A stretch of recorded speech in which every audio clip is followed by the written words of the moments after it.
So, what's up? We're online.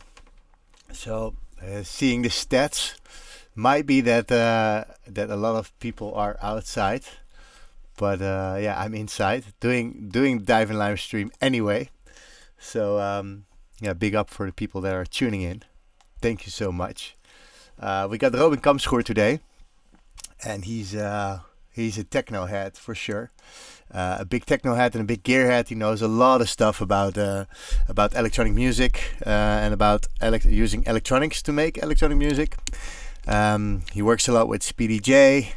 He does like dub techno. He does a cool techno hybrid set, DJ hybrid set. He plays a lot in Paradigm, where I know him from, actually, from my Groningen experience. And yeah, it's a great guy. So I'm really enthusiastic to speak with him and to learn more about his projects and what he's been doing during these times. So yeah, let's see. I also have a project here for us to show you what Lfos and Shapers in Ableton can do. They're quite cool. And yeah, a lot of people that I get in my classes are like, hey, what do these things do? So I thought, you know what? Let's do a little chat about Lfos and Shapers. So if you're interested, stay on the event, because we're gonna go deep today, because Lfos is not something really easy. Let me know. Give me a shout if you're there. The comments. Let's see if they work. Haven't got one yet. So please, if you're there, send me a message so I can see if everything is working. because there's a few of you watching. Let me know if you're if there's something. If you want to just say something, maybe you've had something to say about last week, which was great with Francesco. He showed us like his projects, which was great, and yeah, it was really nice to see how he uses his his return channels for like parallel compression and compressing his reverb. So yeah, a lot of thanks to Francesco for joining us last week. Still have no comment. There are people watching. Hopefully it works. I'm not sure. Maybe my regular commenters are not here, but please leave me a note if it works. Let me just check on Facebook if that's online, because it will be nicer if the comments work, because then I actually have questions for my guest later on. Let's see.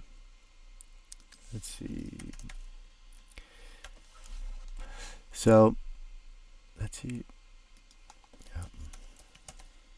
It's so hot outside. I think a lot of people will be outside actually, even though there are 7 people watching. So getting ready to nerd out here online. Let's see. There's a comment. They do work. Mark Rowe. That's a long time ago, man. Thanks for letting me know. So I don't have to check it out. I can just go into Ableton and show you Lfos. Thanks. Nice you're here, man. I hope you're still into the music. Didn't I play for you once? I think it was Club NL, right? That's a long time ago. Cool that you're watching. I love the internet. You know, you can have so many connections with everybody and just gather them over the years. Cool. So yeah, that's great. So everybody's online. That I just need to charge this battery for a bit.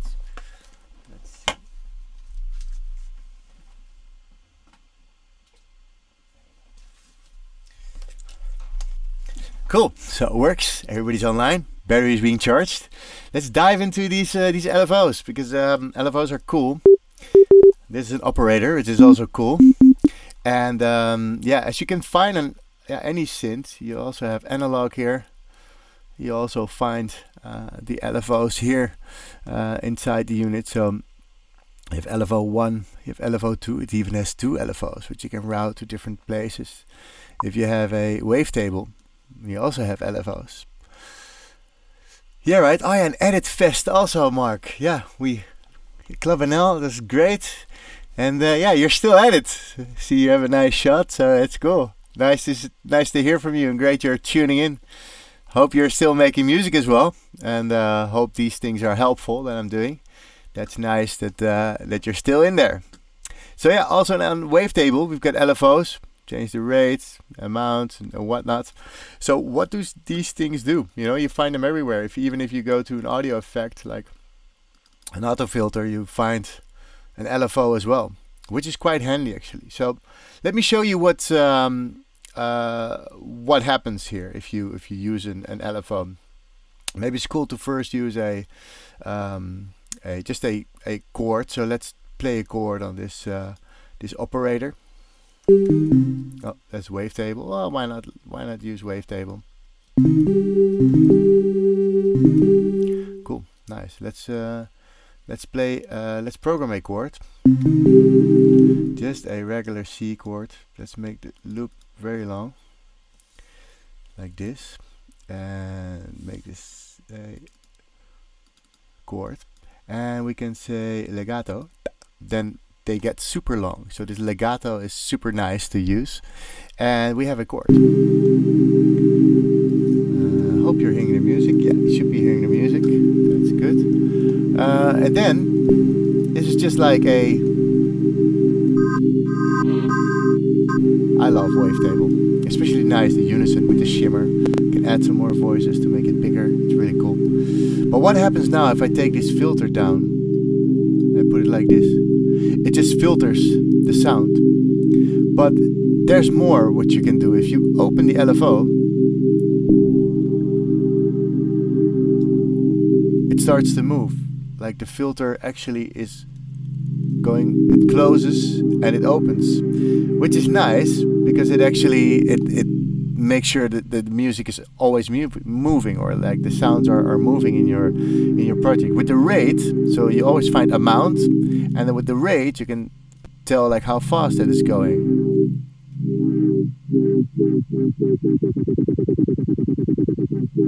And you probably heard that a lot in tracks, that you can actually control this thing, which is super nice. And yeah, you can do this. You can do this not only with filters. And just to illustrate to you what's happening, if I take this one out, so it's actually not doing anything, I can go to Max for Live and say, give me one LFO, please. And it doesn't cost anything. You won't get an invoice from Ableton telling, hey, you've used too many LFOs, so don't worry, just click them, get them, use them. And so here's an LFO from Ableton, which is a Max for Live unit. That's like a separate LFO that can actually be used on any parameter. And LFO is called a low frequency oscillator. So it's like the same as an oscillator on a synthesizer. It generates a tone, or it generates like a waveform, and the waveform goes up and down. Like it has contraction and rarefaction, so it has like pressure and no pressure. And you get choose of all these waveforms. You got like a sine wave, a square wave, a triangle wave, a sawtooth up, sawtooth down, and you got some random and white noise.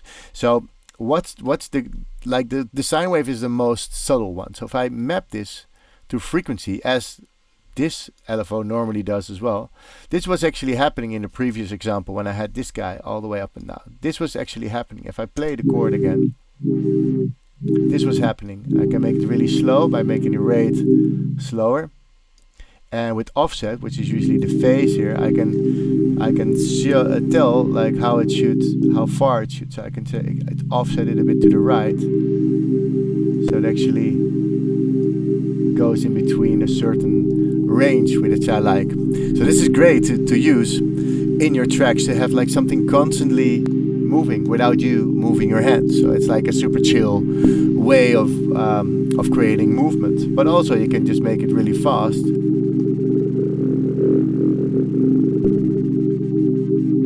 And have it be like a bit more radical. Also on this LFO, you can change the same like as on this LFO. You can change it into saw up.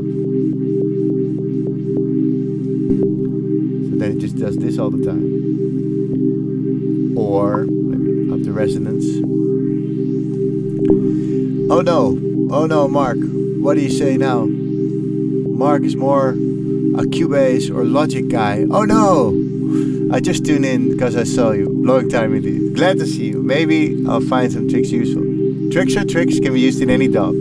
That's for sure, man. It's like an LFO is in any DAW, it's on any like synthesizer. So basically, you can use any DAW. And basically, a DAW is just like a jacket. Basically, if you know where the pockets are, where the zipper is, even though you don't need it now, your jacket, but if you know where it is, if you know where everything is, you can work it. So that's nice. So yeah, we have the saw up, we have the saw down, which is cool. We have the triangle, which is a bit more subtle already. Square is just like on off. You can hear it sticking a bit. So the most subtle one is still the sine. The random is just random. Binary is just binary. It also goes like really, like just like sort of Morse code. It's very funny. Really cool to use this stuff. And the cool thing about LFO is that you can LFO the LFO. So if you would like have this guy going and you duplicate it, and you map this to the rate of this one,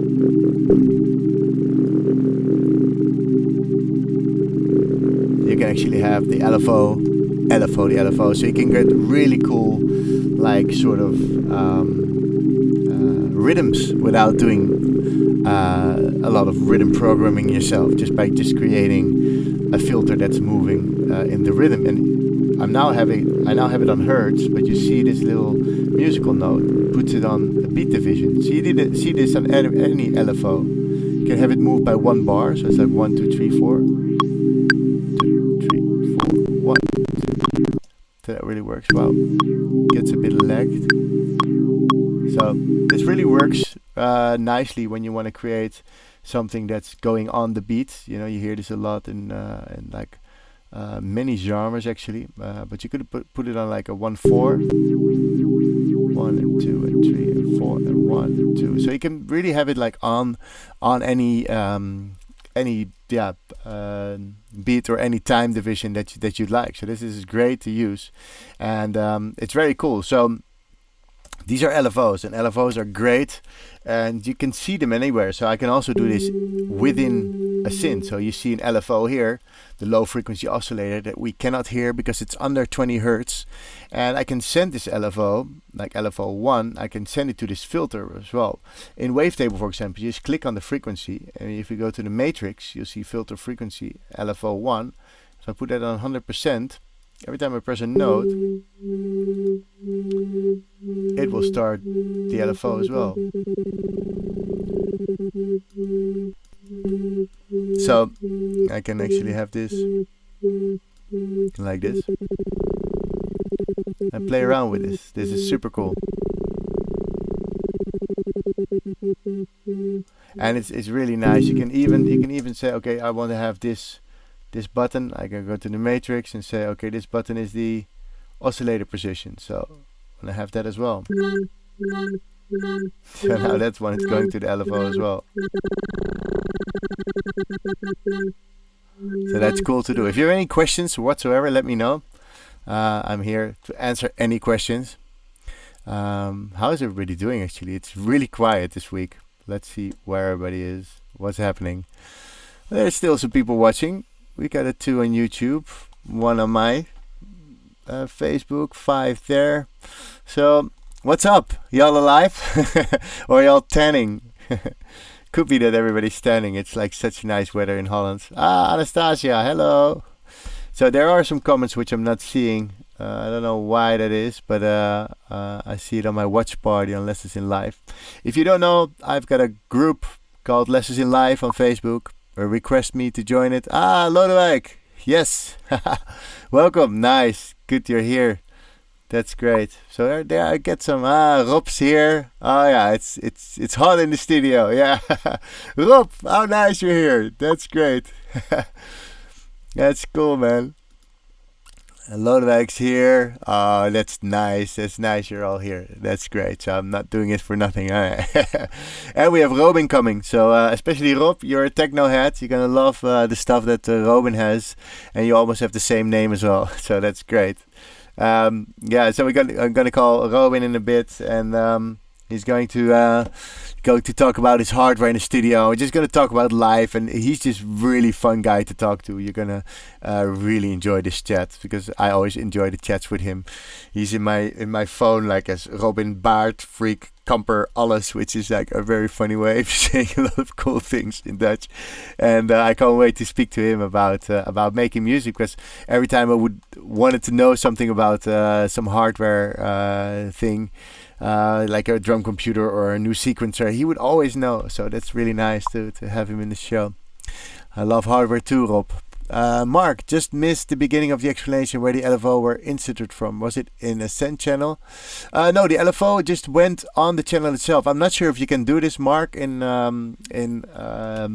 Logic or Cubase, but in Ableton, you can drag an LFO just on the channel next to your device and map the LFO to anything. I can map this to the frequency and have it move. So not sure where if this is possible in Cubase or Logic, but it's great. Maybe you need to switch to Ableton, Mark. This is the beginning of your of your switch to Ableton.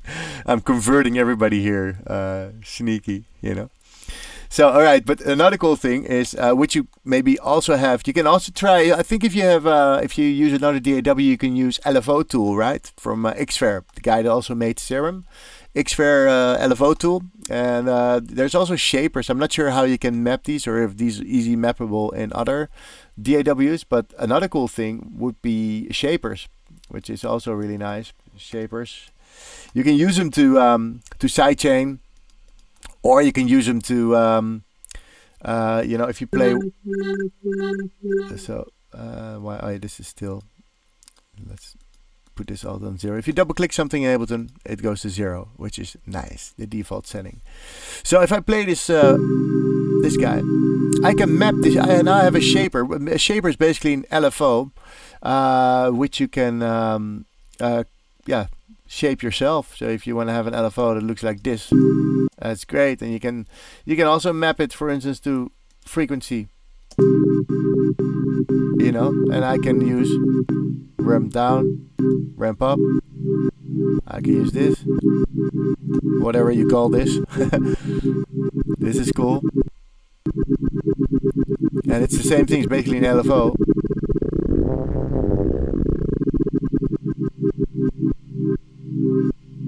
And it's super cool. You can use the depth, so it's not going so deep. So it's basically an LFO that you can shape yourself, I think. You know, you can change the grid, so you can actually make it more complex. You can take snap off and just create the most random stuff that you wanna. So it's, you know, you can really go crazy here. And I love these things. It's like you never know what you're gonna get. It's cool. And if you have like maybe a kick playing, you can already have like something cool. Let me go take some drums. My computer takes it, yeah. This is cool. And you can also, of course, make this a bit more. Let's see. Let's just take something like this. This may be nicer. We have this. It's nice to have it move like this. And then if you already have a kick, let's take a drum kit. Quickly make a kick. Why not? You know, kick, boom, boom, boom, boom. Play it around with it.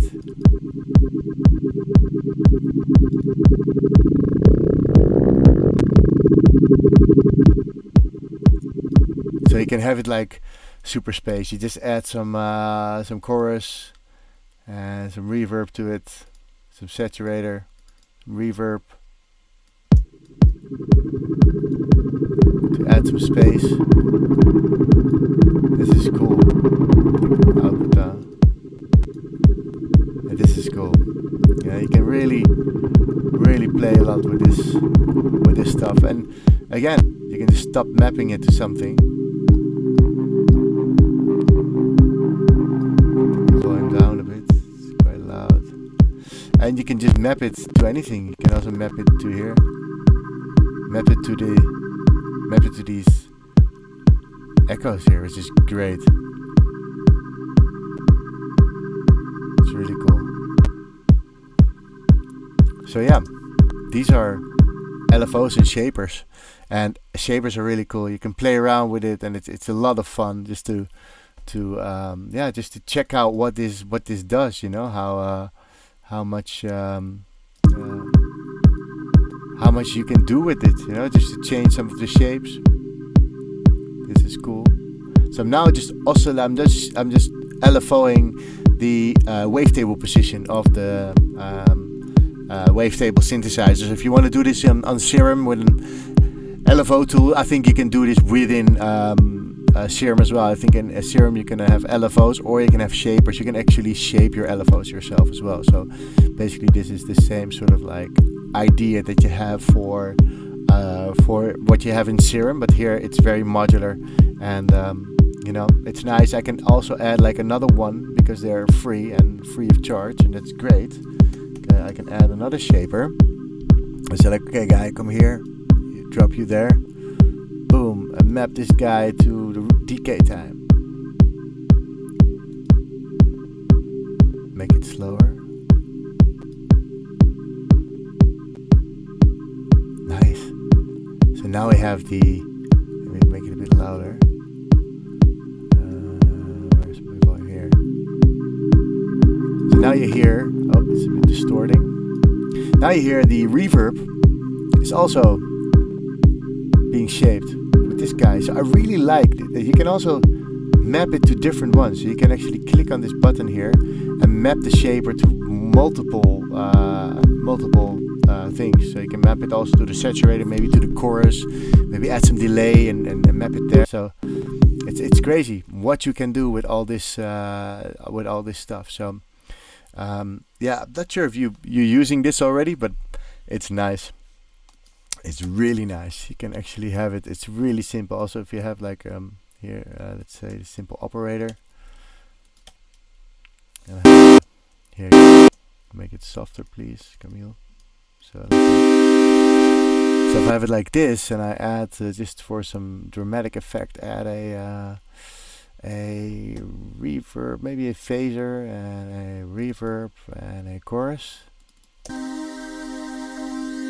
You know, to make it a bit more interesting, whatever. But now you want to, maybe when you want to move this, you know, so why not take an LFO? Well, there's actually an LFO in here. Wait.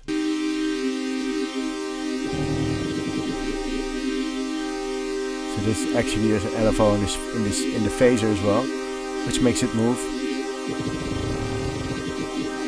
If I want to have it on the beat, I click on this guy. Now it's on 1, 2, 3, 4. So this is super cool. Then we can actually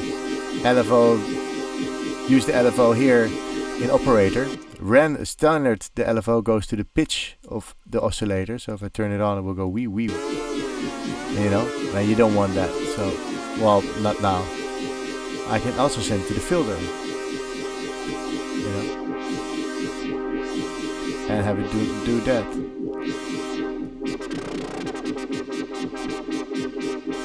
And maybe have this going in sync is also possible. So you can put it on sync, and there you go.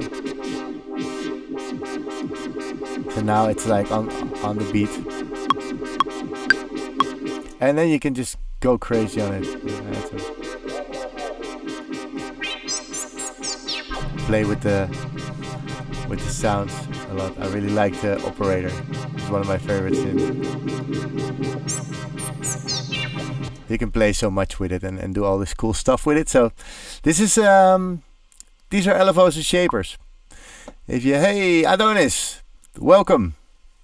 How nice you are here. Good evening. I hope you went out in the sun today as well. I saw you posted something in the group, so I thought like, oh, he's not getting any sun today. Hey Rien, very nice. Very nice you're here. Great, so there's more people tuning in. Now 17. So everybody was waiting for my friend. Yeah, nice. Great, so maybe it's time just to call Robin Kampschoer and see what he's all about. Maybe if you have another question about LFOs, you can do so now. We'll just handle one more question. Nanozon. Nanozon. I don't know what that means. Sounds like nano leaves, like the lights we have here. The nano leaves. Anyway, hope you learned something about LFOs. There is my channel. I've got a channel on YouTube, the Lessons in Live channel, obviously. And you can check out the LFO section, or it's an LFO episode I have. So feel free to check that one out. Robin is online. I'm going to call Robin. Let me go to my Skype. Here we go. You asked about the sun. Yeah, no sun. Oh, you have no sun. Anyway, here we go. Call Robin. Let's see. Let's see if he's online.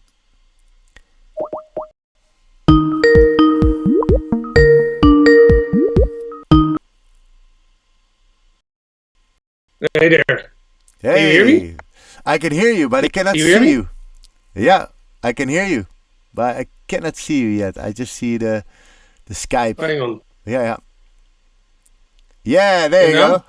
Yes, there he is.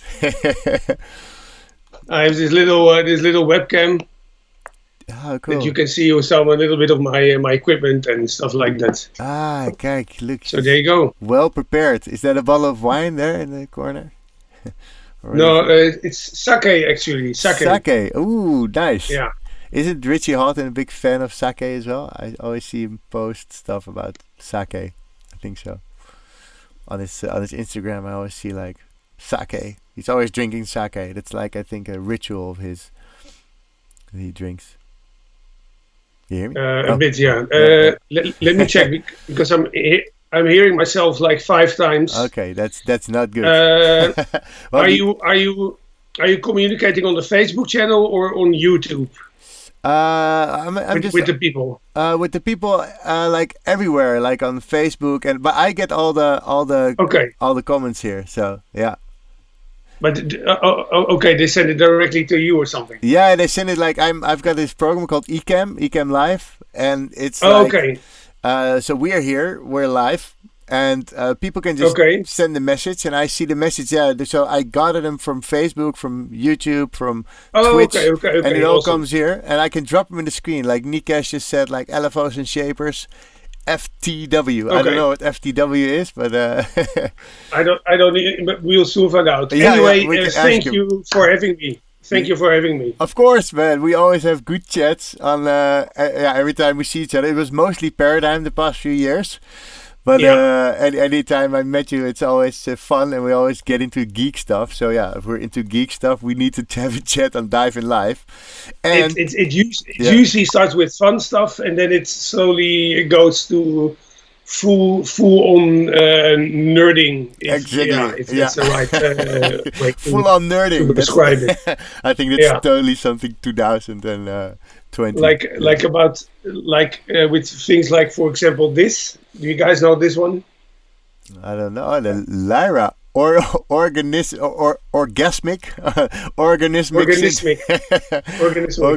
synthesizer. Oh, FTW means for the win, by the way. For the win. It's a weird Russian synth. Yeah. Which is really nice and interesting to use. It's very unpredictable, but it's insane. Yeah, the unpredictableness is nice, right? Or do you have? Can we? Oh, we can't really hear it, right? Yeah, you have to like, yeah. Well, hang on. Yeah, Can you hear this? No. Oh, okay. Yeah, for Skype, I know that Francesco last week he had like Soundflower. And I recently downloaded something like Loopback, that you can actually loop all your audio into Skype, for instance. You know, Skype normally can't share its sound, but with these apps you can actually. But it's a bit of a fiddle around. Because I'm wearing headphones now, but if I put it on the speakers, I don't know if it's going to sing around. But let me try. Can you hear that? Yeah, I can hear it. Okay, well, this is a little bit what all the crazy sounds that a thing like this makes. There's the distortion as well.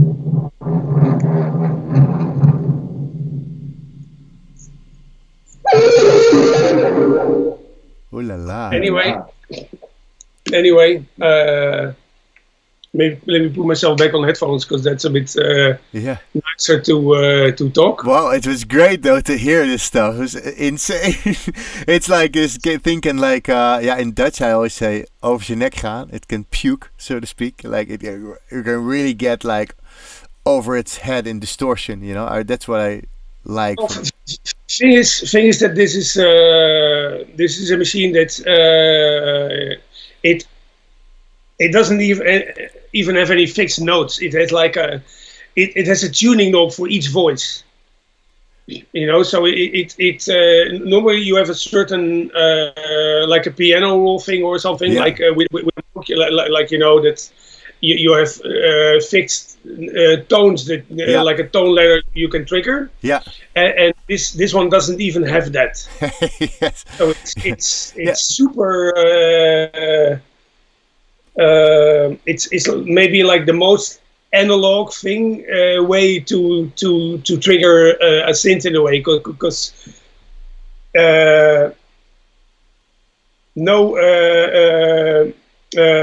nothing is completely in tune, like with a guitar, for example. Yeah. So you have to really make sure that you adjust the stuff in a good way so that it plays in tune. You Yeah. have to adjust that for each separate voice. Yeah, otherwise you're going to be super dissonant. But I spoke to about this to Thijs from Noisia once. We did a masterclass in Groningen, and he Yeah. said like I did a masterclass in Groningen once. oh yeah. Also, yeah, exactly. As you know, I always need to find the good ones. Very well, thank you. That's true. Yeah. So we did I did one with Thijs as well, and he said actually the same thing.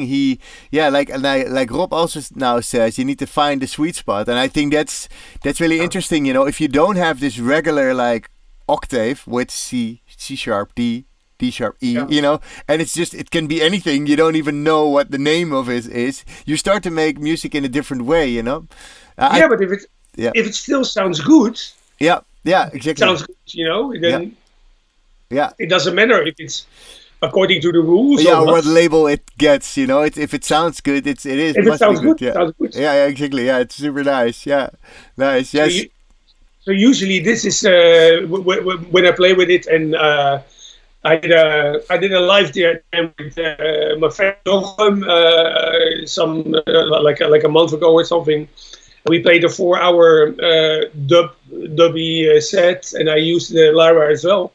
And it's great for drone sounds and other background sounds and stuff like that. Yeah, I can imagine. I also saw some modular stuff. You have these, I think Niels, Johannes, that was in one of the first shows. You also have the same ones, the clouds. Is that the clouds that you have there? Or? I have the elements. Elements. Ah, cool. And this is a Modal Synthesizer, which is the formal synthesis that I don't have yet. Didn't have yet. Yeah. And I found modular synthesis very interesting. Yeah. But I already have many other synths here as well. So I didn't want to buy like a synthesizer that I already have. Like if I want good bass lines, I have a Moog Voyager here. Yeah. If I want other pads, I have an Access Virus. If I want like acid sounds, I have a TB303. If I want, and the mini MS-20 there is also capable of some nice stuff. I wanted to buy something that I didn't already have. Yeah. And the element is, it's called a modal synthesizer, which is, it's basically metallic sounds and glass sounds and anywhere in between. Cool. But you can stretch it onto things that you can shape it into things that is not possible in the real world, for example. Yeah. And that's what I found very interesting. And I don't use it so much, but when I use it, I get really interesting results in it, be it percussion or sometimes synthesizer sounds as well, which we said that people don't know that it's from that. Yeah, and cool. you asked me to send you a couple of tracks that you wanted to discuss. Yeah. In one of the tracks, that one is used. Which one is it? What's the name? The one on the Rattling 6 one, yeah. Yeah, the one on dynamic. Let's see. On the dynamic reflection. Yeah. Here we go. That's Paul Book's label, right? From Abstract Division, guys. So we listen to this track for a bit. Nice. All right, here we go. Okay. Rattling sticks. I'm also curious where you found those sticks. Here we go. Okay.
this one.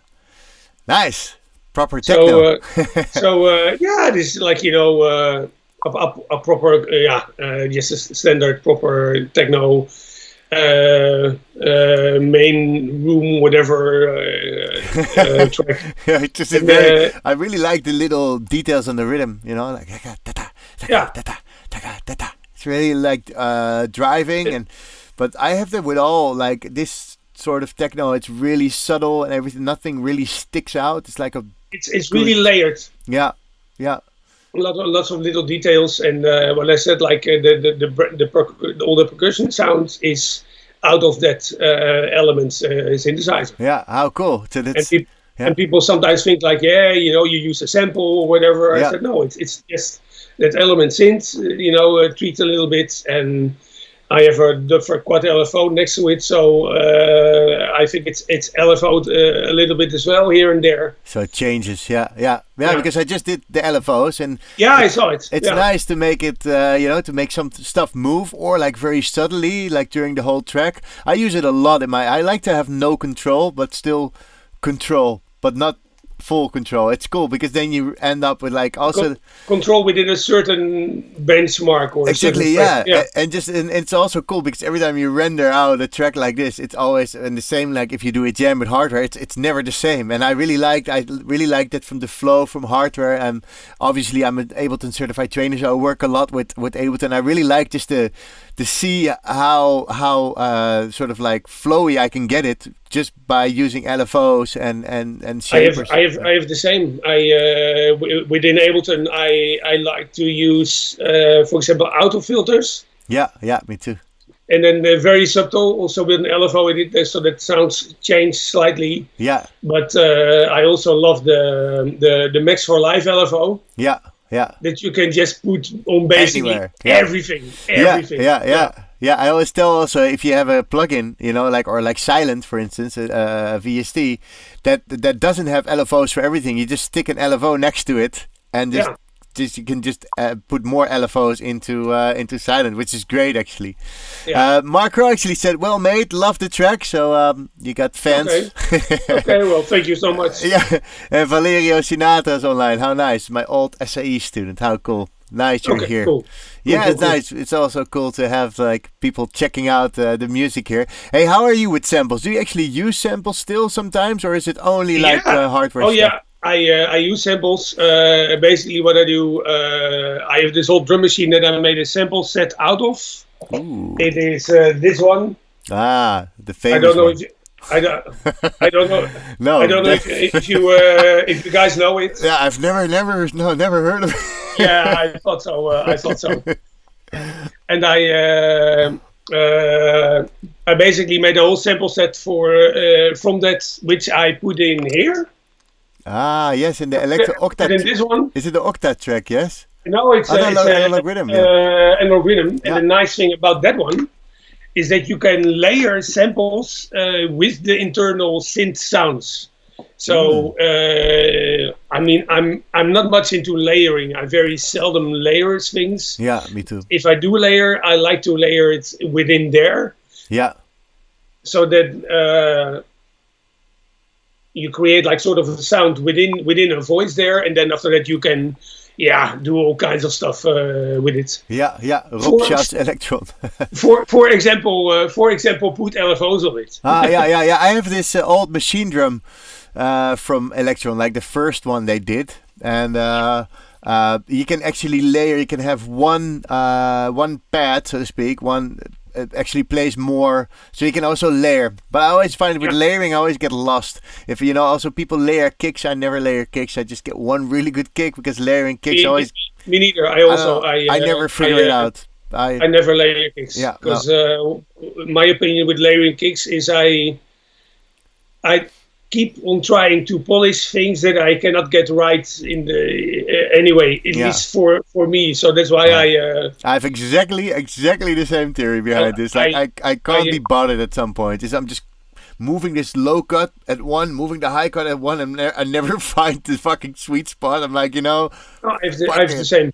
Yeah. so then what I especially now I have the Lyra because it has a distortion in it. I recently recorded the 909, for example, kicks, and put them through the Lyra distortion. Nice. Yeah. And even if I put the drive from the distortion on 0 and I just put the mix from the distortion like full, then it still gets this saturation or like little saturation. Yeah. This little piece of sauce on it or something like this little saturation, which sounds really, really nice. And it's just you just put it on, you run it through the circuit, and that's it. Yeah, and cool. Maybe EQ it a bit after that. In my case, Ableton. Yeah, because I know that Johannes also does it. Niels, he also runs stuff through stuff. Also the base station, you can send sounds through and use the filter of the base station, to make it, to make it sound a bit more like this. I hear Rob says, conditional trigs makes it super fun. Oh yeah, right. In Electron, you have this random stuff that you make a pattern, but it doesn't always play. It's a bit like the probability pack that I showed. Like I think I have to admit, I've never used conditional triggers before. Oh no. No. How I use the analog rhythm is I have this little. Let me show it. I have this controller for it. Ah, yeah, you told me once. That I told you about earlier. Thing with the rhythm is if I want to change the volume, I have to select the thing and then I can change the volume. Yeah. Right now I can just change the volume here. Yeah. And because I this is my standard drum machine now for my live and hybrid sets. Yeah. I wanted to be like just as hands-on as the 909. Yeah. And so that's why I bought this controller. For the volumes and for the effects.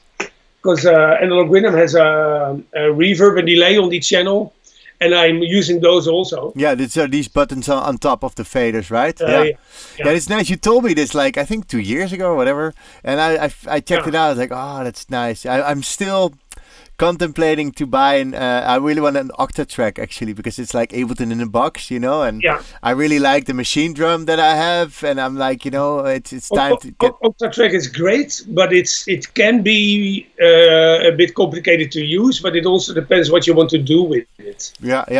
It can be used simple. From what I know from Jochem, for example, who does it uses it in his hybrid sets as well. Yeah. You can use it pretty simple, like for example how I use the analog rhythm, but you can also really build tracks in it with all the envelopes in it and everything. I'm just thinking about it to sequence other I've got the bass station, I've got my Nord leads, got my machine drum, I've got a TR8, so basically I can like sequence everything from Octatrack. That would be, I guess I really want to go to like a DAW-less setup, and I think Octatrack would be the best sort of unit for it, or unless you probably have maybe an other alternative, but I know like somebody says now also, like super steep learning curve, it is.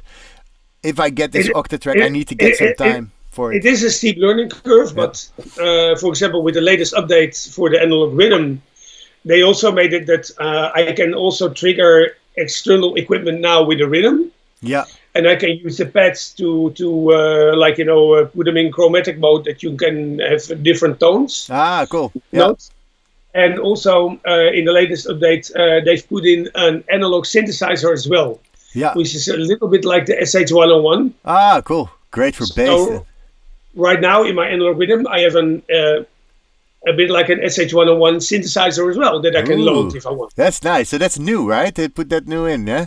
Overbridge is also cool. You can actually have it like come into your DAW in separate channels, right? Which is great. If you're into that, they just released Overbridge 2, which seems to be pretty reliable. But personally, I just like to work with the machine only. So I'm not using Overbridge. Yeah. But from what I understand, is the latest version 2 is working well. Yeah. Interesting. So, because then you have the same thing as what I have with my TR8, that you can actually have everything digitally going into the computer, but then you end up working in the computer anyway. So cool. Actually, Rob asked, do you make patterns for it? fader fox. Do you make patterns for it? I'm not sure what you mean with this, Robert. Of Rob. Does he mean a template? I think a template for the fader fox, maybe. Yeah, because you can just map it to. You can also map it totally different to the different parameters within the Electron, right? There was a template that came with the fader fox for the analog rhythm, and that was a template with every fader a volume, the green buttons the mute. The other buttons, the solo, and then the knobs for delay and reverb. Yeah. And that was the standard template that came with it. Yeah. And I haven't changed it because that's exactly how I wanted it to use. Yeah. So I just was very lucky, I guess. Yeah. They brought it exactly the way you wanted it. but you can, of course, you can create all kinds of templates and save them and recall them. And, yeah. Cool.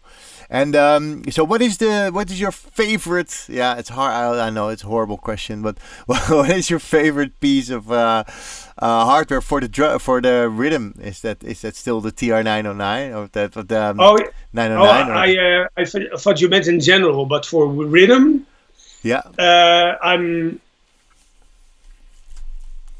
don't know, because the TR-909 is great.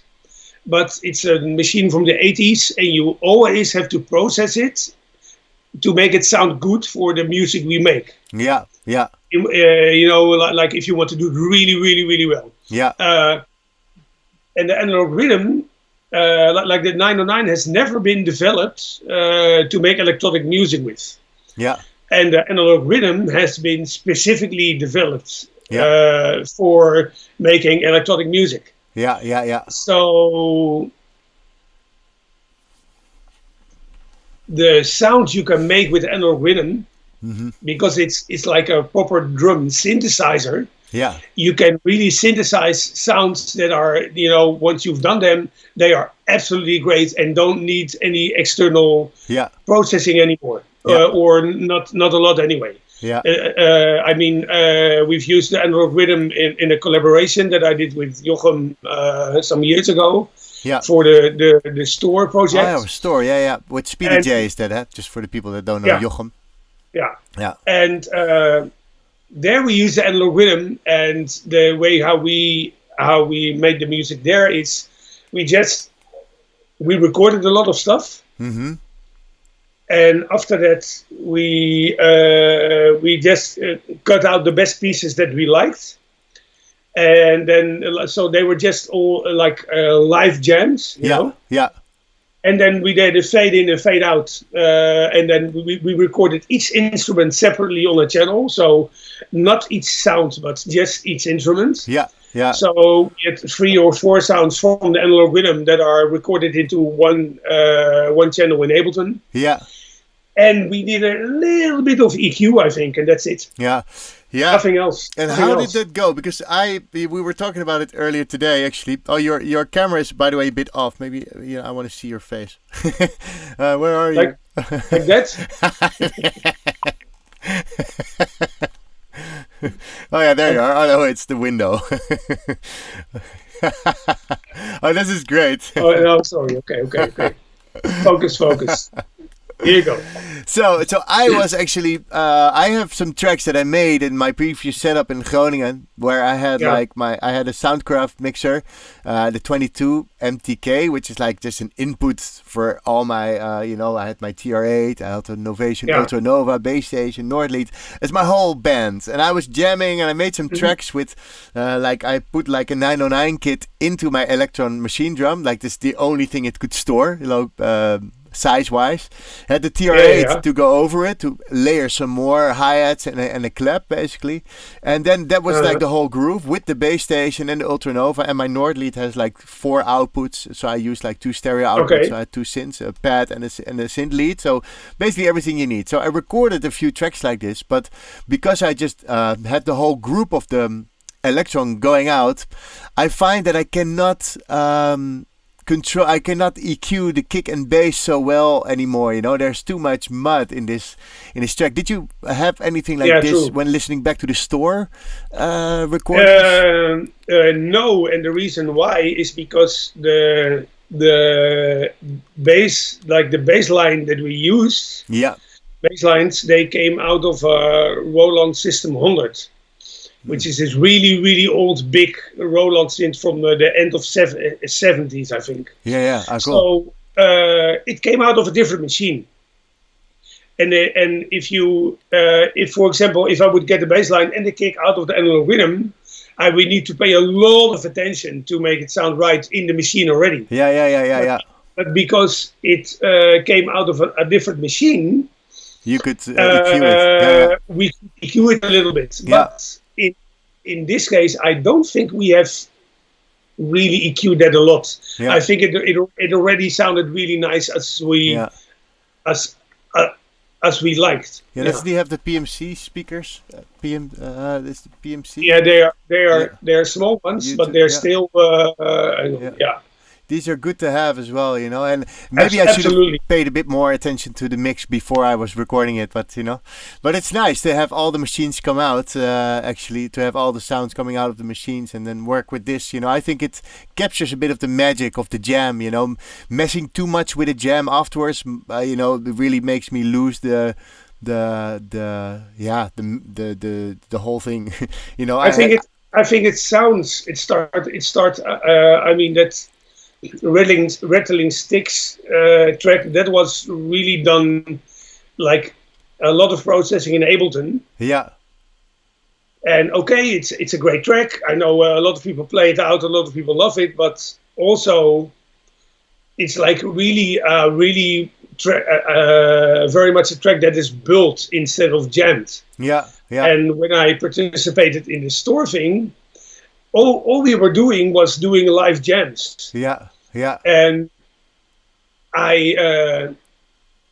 when I was doing that, I really noticed that I kind of missed that in the past, like because everyone is, you know, building blocks at Ableton, everyone is programming a lot, you know, because labels want things to be super perfect. Yeah. Often, you know, and what I liked about the whole jamming thing, it is still. I mean, all the tracks are still on SoundCloud. There's still some vinyl available from Stoor, you know. But if people listen on SoundCloud, they will hear that you can really hear that it's a live jam. You know, it has a really nice, flow in it. Yeah. You know, and that is what I really like about the whole Stoor project. I have the same basically. When I started playing live, I think about 10 years ago, it dawned on me like, hey, this is so much fun. Why can't I build a setup that actually works the same in the studio, you know? So I started using the same groups and the same 8 channels that I always use.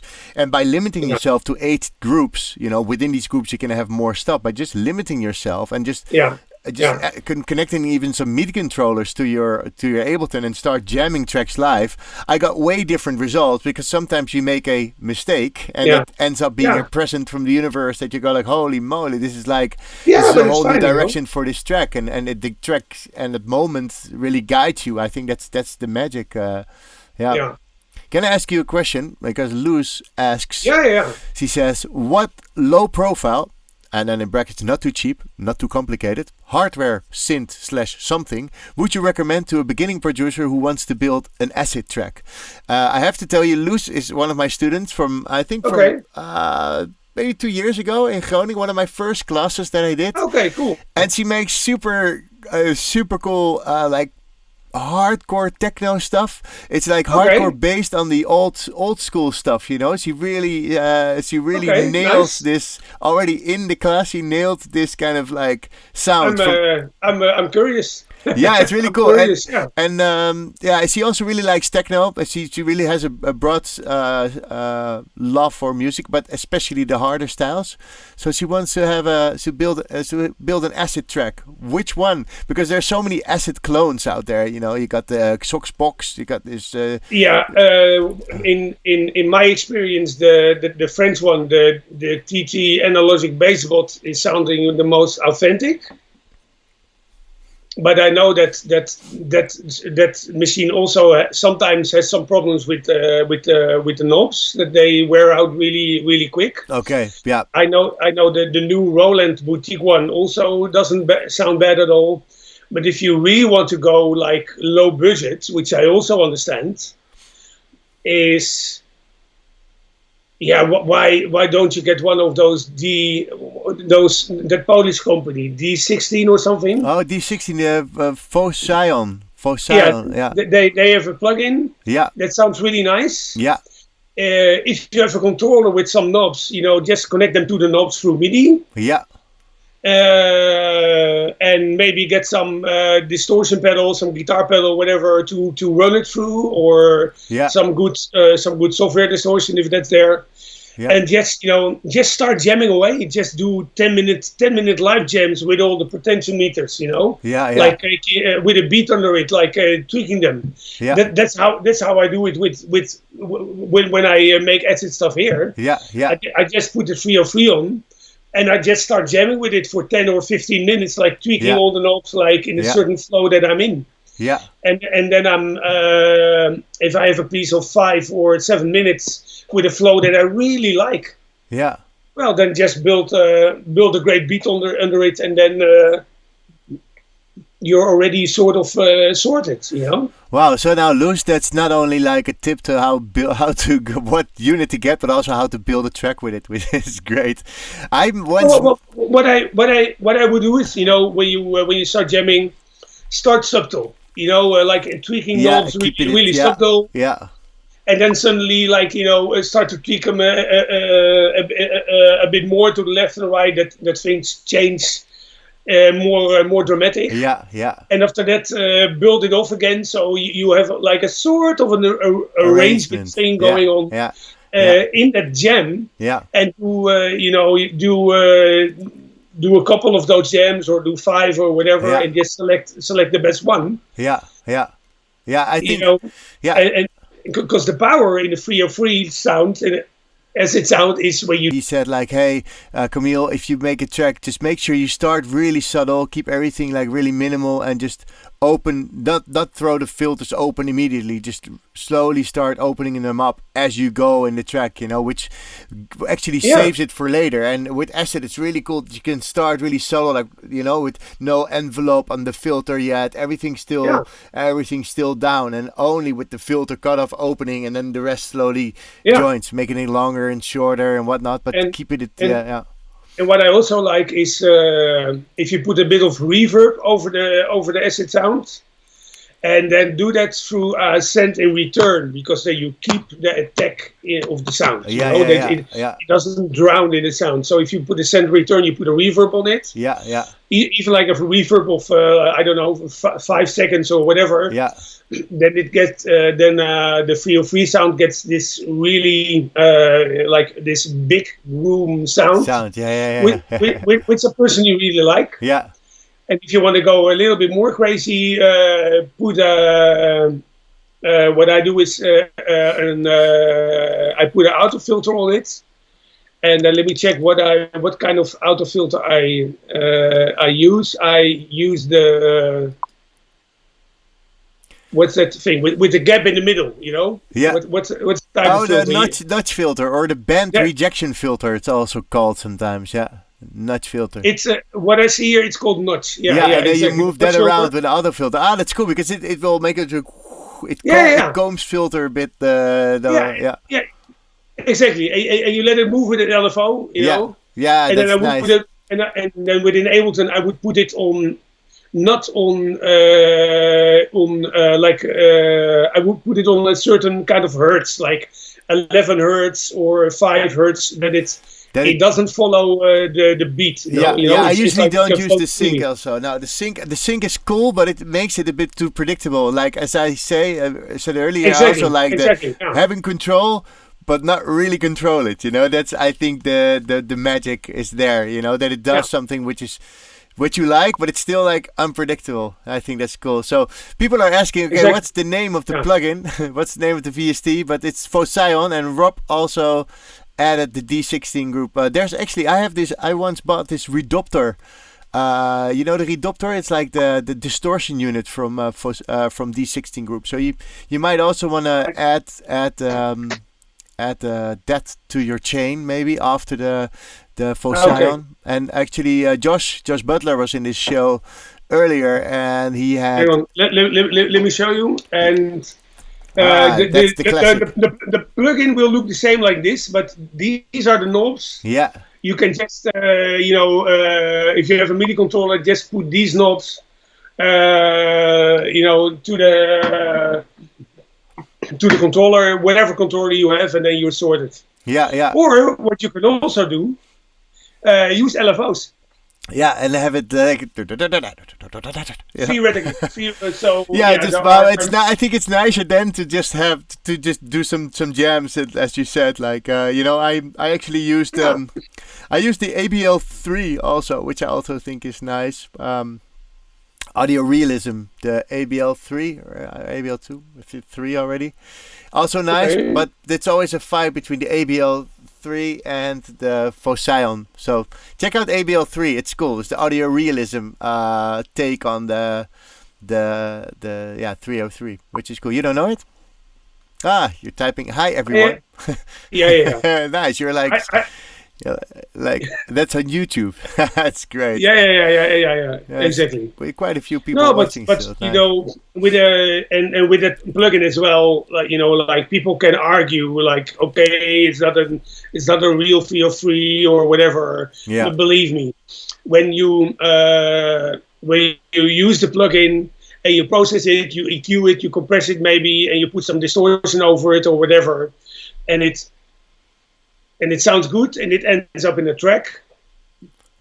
When the track gets played in a club somewhere or on a festival, absolutely nobody is going to care if it's a real 303 or not. No, and if absolutely nobody is going to care. Will they actually hear the difference? Do you think like no? I think. Maybe out of 1,000 people, maybe one person knows it. Yeah. But also because he or she maybe has a real one at home or whatever. People shouldn't feel bothered at all if they don't have the real thing, because it's in the end it really doesn't matter. It really doesn't. That's all noise, basically. Yeah. I bought mine, I think, 25 years ago or a little bit more. Oh, wow. So, same for the 909, Yeah. So, yeah. I know that there are people there that are sometimes worrying, like, it's not the real one. Yeah. Don't worry about it. Just get what you can. Just have fun. And start getting creative. Yeah. Get some distortion pedals or other whatever stuff. Have a go. You have any tips on 25 years ago? I was 5 years old, says Loes. Okay, yeah. Yeah, good. Yeah, that's good. Yeah. So, but what distortion pedals? Because I know Niels also uses a few. I just have like the delays, the Boss delay, and some cheap reverbs. Actually, sound nice. Sorry. I have a Boss like DT6. Yeah, I have the DT7. Yeah. And the DD6 has slightly different things, but just to start with, just get some Boss stuff or some cheap Ibanez stuff or whatever. Ibanez. Yeah. As long as you pay attention to what you hear, Yeah, because I know these guys. What are they called? Paranoid London. Have you ever listened? I really like. It just seems like they run everything through a distortion box or something. The sound has this famous track with the singer in it, and it's just one instrument. It's a TR8 with a TR808 with a distortion pedal. That's it. And they made a whole and some person who sings. And that's the whole track. It became a hit, which is great. And eventually, if people want to really invest money in pedals, then you have a lot of things that are interesting, I think. But for people who start and have a lower budget, just get some guitar pedals that you think are interesting and start jamming away. And if you get bored of them, trade them in for some others. That's it. I think that's it, man. It's just all about having fun and trying stuff out. I once read an interview. I think it was with Maya Needham. I'm not sure. I think it was her. Yeah.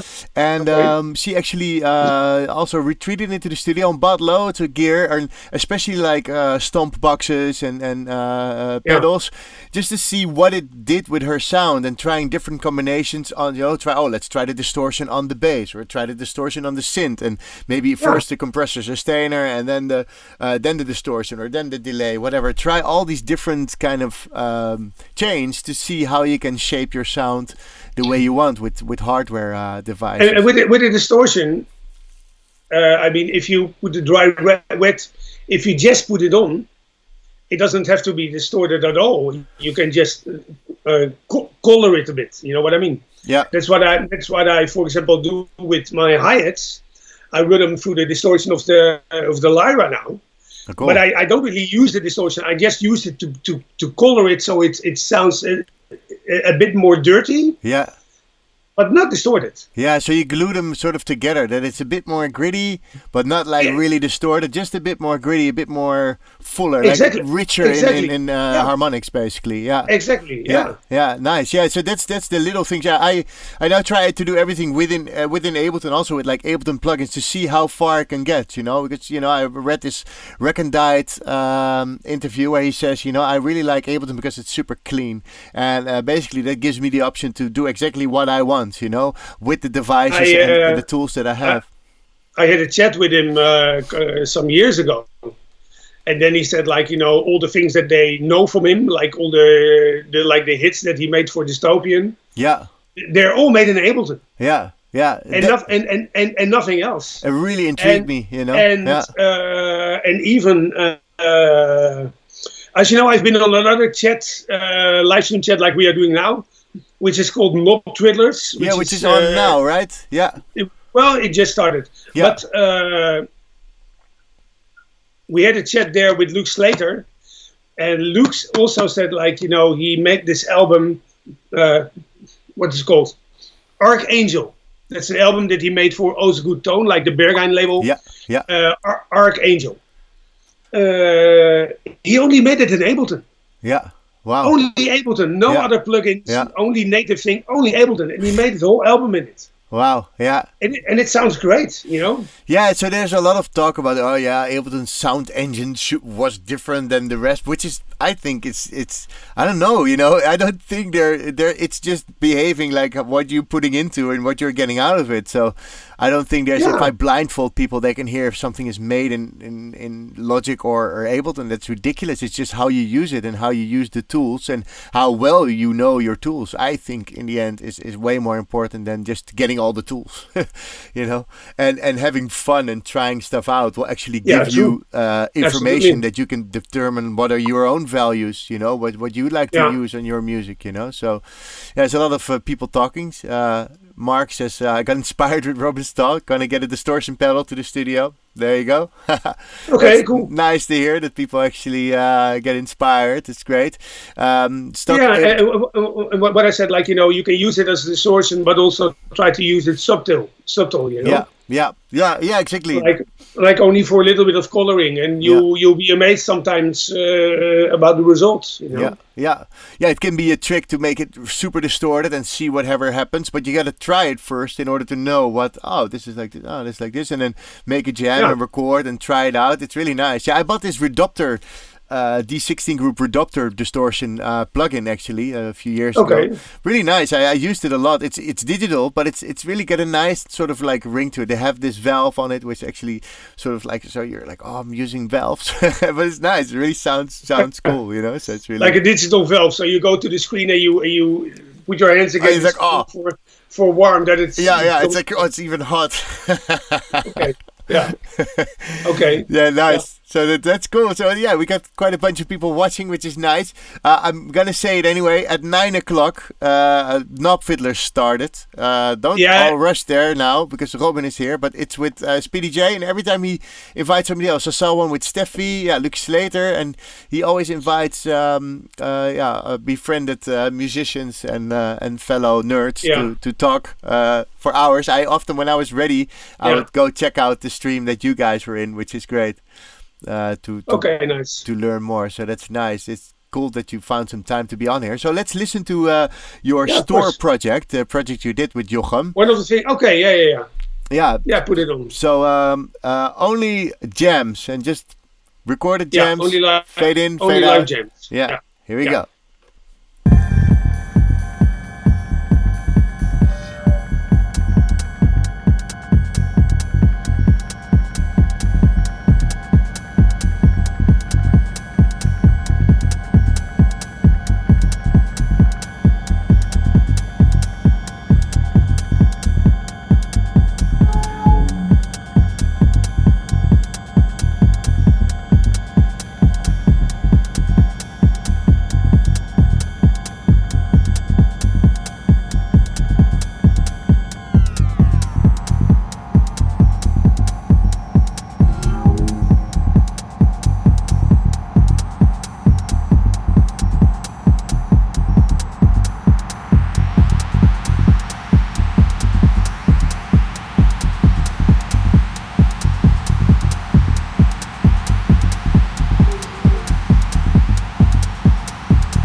Super nice track. You can really hear the jam. The thing what we said when we were working there is, let's just do what we want.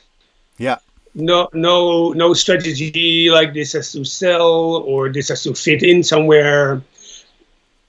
No, pure what we want, what we like to do as friends, what we like to do. As artists, like what we feel in that moment, what we should do. Yeah. So no boundaries, and that's basically the whole concept as well behind that whole Stoor thing. Yeah. So I spent 3.5 days there, and we made 10. We ended up with 10 tracks that we found really, really good to release. Yeah. And some of them are 10 minutes, other ones are 3 minutes, other ones are 5 or 7 minutes. Yeah, cool. And it ended up on 4 pieces of vinyl. Wow, nice. And they can get it at Stoor. Is it store.nl? If you go to store.net. .net. And also, like, if you Google Stoor Bandcamp, the Bandcamp store from Stoor, Stoor. Yeah. There they can, you can find everything. Yeah. Nice. They're also on SoundCloud. They're on YouTube. They're on Facebook. It's really exclusive. How many vinyls were there made from this? Well, they are like lathe, like master cuts. Yeah. And he cuts them with a friend of him. They cut them themselves. Wow. So they are not pressed. They are limited editions of 50. Wow. And each one is being cut separately by hand. Wow.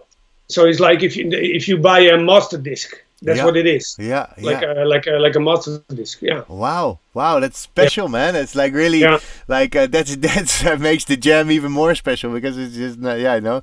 And they're not digital, right? It's like the snippet I got. It's like the only little digital version there is. There are snippets on the Stoor Bandcamp. There is stuff on SoundCloud. But the digital versions are not for sale or anything. No. He wants to keep it exclusively on vinyl. Yeah, how cool. And also most of the music we did there it's great electronic music, but it's not necessarily music to dance to. No. Some of it you can dance to, but a lot of it is just made. Yeah, for the love of doing it, and also for listening to it. Yeah, exactly. Just for having a blast doing it, and just listening to all the layers, and like the one you just played is. I use this one in opening sets, and there it really works as a first track or second track. But after that, in a club or something, you have to put something with a more like a four beat. Yeah, this is maybe also a bit too experimental. I've actually, while we were listening, I was thinking about, I used to live in Hoorn, of course, and Oliver Kuchera is also from there, and he's also like a super, and a techno freak, but also like a gear freak. And we used to, he would come over to my house, and we used to jam. And we've got a few jams. It really reminded me of what I heard. Like you just hear somebody tweaking this LFO to oblivion, and then taking it back, and then somebody else is tweaking in this hi-hat. So you're both like really in the moment doing some stuff which you don't speak. You just make music. You don't really like sort of communicate a lot, during these jams mostly. That's what my experience is, at least. But it's nice to capture that moment. And I actually might give Oliver a call. Maybe he wants to be on here as well. It's nice to talk for sure. See what he has now. Send him my regards then, because we go way back as well. Yeah, exactly. I think he's in Berlin now, so okay. I'm gonna reach out to him, ask him to join as well. It's nice. Haven't spoken to him in 2 years or a year. It's time to catch up. Of course. Yeah, do it. Yeah, nice. So I really, and the other thing that we had was the Redevice, because when we spoke, I remember Redevice, which was like a free. One of the first free downloadable stuff from mutual friends of us. Yeah. That also had an old warehouse in Amsterdam where they gave parties. The Krukies, yeah. And they asked me, because they have booked me there for like dub techno sets as well. Yeah. If I would make an EP or an album with only dub techno music. Yeah. I said okay. So I did, and then they asked another mutual friend of us, Brendan Muller, to do 2 remixes.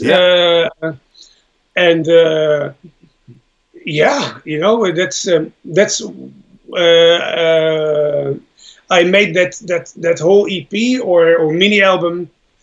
I made that in 2 days or something, because I had a certain kind of concept. Yeah. That I wanted to use very, very few machines. Like I only used back then. I only used the 909. I used my Minimoog, and I think that's it. Wow! But I use them. I use them very extensively. So I really got crazy with the Moog, with using it in very, very, very different ways. Yeah, how cool! Yeah, because so do you consider that limiting yourself? Like again, like okay, I'm going to use conceptualize your jam. Like okay, I'm going to use this, this, and this jam with this really works to get different kind of results, and especially for dub techno. I fell in love with dub techno. At some point I was always making house and tech house, and at some point I was like, you know what, I wanted to do something new, and I found dub techno. I was like in love with like this ambience, like this foggy kind of it's like the perfect music for an empty club, and I really, really like it. And so when I got your Redevice thing today, I was like, wow, it's nice to. I'm thinking. I said only 909 and Moog and the Moog, but I think I used a bit of percussion from I think from this sample CD, which is like the first. This is the first drum machine that I bought back in the day. Oh wow! Yeah. And I still have, have this sample, and it's really good sample. So yeah. I remember these sample CDs, man. I used to have these as well. Wow, that's crazy. And this came with the drum machine, and it's I never bought any other sample CDs. I just have this, and it's. I had copies of the Akai sample CDs. There were a few going around. Akai, and I had the No Kick CDs. Yeah, recently somebody posted. This is how the CD itself looks. So cool. Yeah. I only knew it from like letters in my computer. Yeah. Okay. So it's super nice. Yeah. Also, the re-device thing was done with minimal amounts of equipment and just really dive into the equipment and get to know it and get creative with it. And did you put the drums through a pedal or something, through a reverb, because they sound super vibey? I put them through some stuff, but it's only inside Ableton. Okay. Yeah. I recorded the Moog and the 909 through my sound card into Ableton because I didn't have the analog rhythm yet and all, and I just finished it there. Nice. Let's have a listen to the re-device one. Nice, classic, because it stopped in 2017 or so, I think, also with the last party cookies. Yeah. Here we go. Yeah.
Nice. I really, really like this one. It's just because you're really subtle with like this cutoff, this filter. It changes constantly. Yeah. And I mean, this is still on SoundCloud. It's on Bandcamp as well now, and it's for people to get. But it's really subtle, but it changes constantly. Yeah. And it's like W stuff for you can mix it with whatever basic channel deep port stuff. You know. Yeah, my richer stuff. I still have a lot of vinyl that I bought of Discogs with dub, because I fell in love with dub so much, and I really like it's just really, you can also chill out on a Sunday, you just like relax, you just want to listen to something which is not too you can put it in the background. Yeah, exactly, for a rainy Sunday, It's nice, but it's also nice for running or for whatever. It's just really cool. Yeah, I really like it. It's well constructed. I actually have to check out the whole thing. You were then called RMFK. Yeah, but I put it on Bandcamp. Yeah, it's still under my RMFK alias. Yeah. But yeah. If you just Google it, the EP is called Sessions EP. So if you type in RMFK and then Sessions EP or something, you should be able to find it. Yeah. But nice. It's also on my SoundCloud and stuff like that. So, yeah, cool. Yeah, it's awesome stuff. Yeah, I really like the dubby vibes. Yeah. So the remixes that Brandon Miller did are also he did a really good job. Yeah, and Ecologist is that also him? Or? That's he did one under his Ecologist alias and one under alias, but which I forgot. Okay, well, that's fine. There's so much to remember these days. Cool. And how's your Corona vibes? What's up? You can't gig, so what are you doing? Music. I'm focusing on music here. I've been involved in some things with Jochem, for example, his stay home sound system live streams. Yeah. He did that dub techno 4-hour jam on Easter Sunday. That's online still. Oh, I should check that out actually. Yeah. And I've been invited a couple of times for that Not Twiddlers Producers Yet. Yeah. And apart from that, I'm also being invited sometimes to do a live stream for an organization that normally books me. Like, for example, Vol Sessions have invited me. And last week I was doing a thing at Warehouse Elementenstraat. And what I'm doing there are like proper techno sets that I usually do in clubs and on festivals as well. Yeah. But then with the difference that the room is empty because of Corona. Yeah. So it's that's a bit weird, but of course it's a lot of fun to do, and I'm really happy to be invited because it's a lot of fun to do. You know? Yeah. And it's still you can play music, which is and also like in a way we're all in the same boat. Yeah. So and I'm happy to that for example people like Vault Sessions are saying like would you like to come and play for us? Great. Yeah. It's cool that you still have this thing. Yeah, I'm actually going to play Paradigm in the end of July. So that's also nice. They have this beer garden now, so it's. Yeah, I know. I've been there last week. Oh, you were there. I felt like I need to say hello to my Paradigm friends. So I made a reservation, and then I went there, and it was really nice to catch up with them, and really nice to see them. Yeah, because for them also everything stopped. It's horrible that we have. I think outside we should be able to have a party outside. But luckily I think now at 7 they announced more stuff. So let's see. I think there's more people that can go to a party or at an event, so to speak, and let's see, because I think it's time to mingle again, and just listen to music together, or why not? I think so too. Yeah. No, it's really cool, man. It's I really want to thank you for joining me for this chat. Thank you. One thing, if anyone else has a question there, anyone else, now's the time. Oh yeah, exactly. Oh yeah, by the way, yeah, exactly, because I'm happy to answer them. Yeah, it's great. Yeah, sorry, I totally forgot. No worries. Please ask a question to my friend Robin. If you want to know something, question, then let us know. Yeah, let us know, because we're going to go offline soon. If not, if you're having a lot of questions, then I'm fine going on a bit longer. But let's see. Yeah, because then otherwise they can tune into Knob Fiddlers later on if you still want to. Who's there tonight at Knob Fiddlers? Let me check. It's hang on, because I need to. It's of course Jochem, Speedy J, Shifted, Saiga. And Steffi. Ooh, okay. Yeah, Steffi's also like often there, right? I've seen her a lot there. Yeah, I really like her music, man. And she has this sequencer with those It's like a really cool sequencer. She has it, and somebody else saw it on the Circlone. She has the Circlone. Yeah, the Circlone sequencer. That's it. Which is great, but also very difficult to get.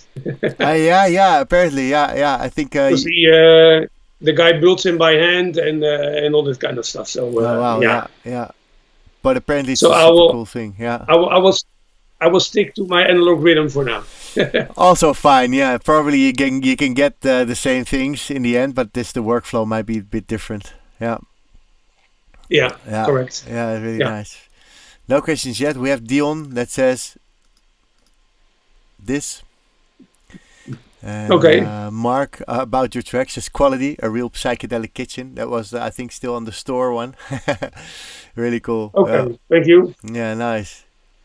Cool. Yeah. I don't have so much viewers as Speedy J has, obviously, but doesn't matter. Doesn't matter. It's about interaction with people. Yeah, exactly. Yeah, and it's about having fun, and we're having a lot of fun. And I'm happy that I've been able to answer some questions to people. So that's what it's all about. That's it. There's a few people that are going to make some acid tracks.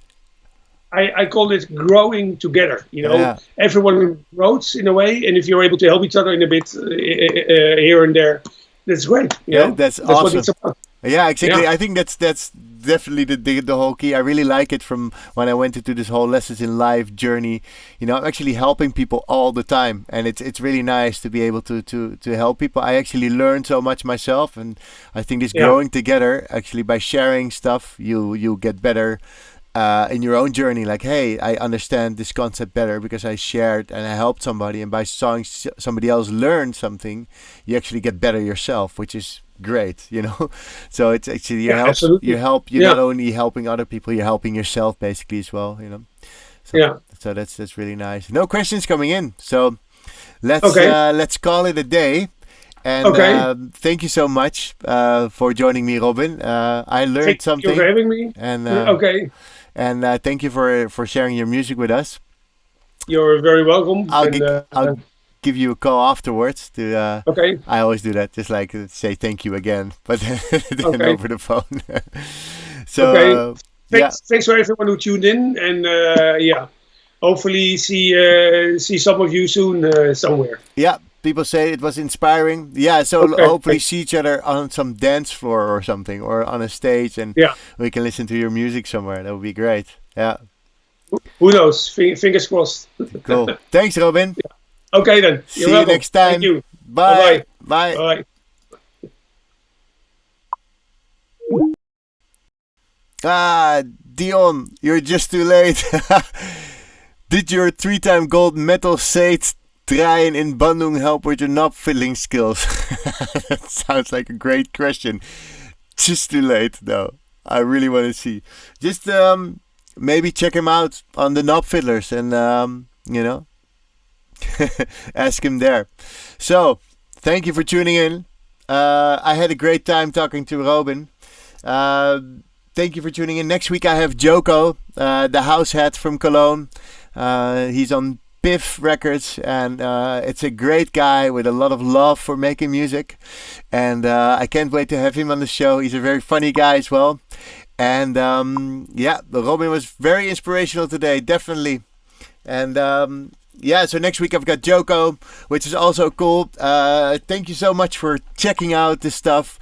We have the Lessons in Live group on Facebook, which you can join to learn more, to post stuff. There's samples being posted, preset packs by me being posted, but also other stuff being posted, tutorials from anybody. So check out Lessons in Live group on Facebook. I've got new courses starting in August. So there's a beginner's course and an advanced course starting online, 8 weeks courses. And Robin says, absolutely, my friend. I didn't expect anything else. That the 3-time gold medal set draaien in Bandung help with your knob filling skills. I'm really curious to the story behind that. But yeah, so thanks for tuning in. Next week, Joko. Now, if you want to check out, there's the Knob Fiddlers on Speedy J's channel. So check that out. Robin is a guest there often, and they really go deep. So if you want to learn more technical stuff and just hear the masters at work, go check out their stream. Thank you so much for checking me out as well, and my show Lessons in Live. And see you next week with Joko. Bye.